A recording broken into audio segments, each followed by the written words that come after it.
Pakistan Peoples party حلقہ کوٹلے کا workers convention جلسے میں تبدیل، ہزاروں کی تعداد میں لوگوں کی شرکت، حلقے کی تمام یونین کونسل سے ریلی کی شکل میں لوگوں کی جوک در جوک شرکت۔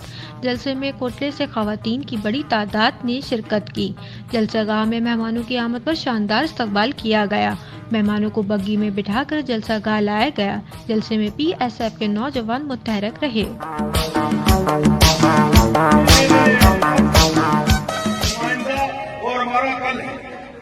ہمارا کل ہے تو آج اس بات کا بھی اعلان کرنا کہ ہمارا وزیر اعظم کل کا کون ہوگا؟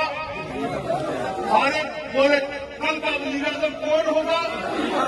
انشاءاللہ اور انشاءاللہ آپ کے وسائل اللہ نے ہمیں زندگی دی، اسی طرح چوک چوراہے میں آگے کھڑے ہوئے آپ کا ہاتھ ہوگا ہمارا میرے بات، ہم کسی طرح اس طرح لوگوں کی طرح منہ چھپا کے بات کی نہیں جائیں گے۔ اللہ تعالیٰ ہم سب کو آپ نے ایک دو مان میں رکھے، جو باتیں ہم کرتے اس سے پورا کرنے کی توفیق۔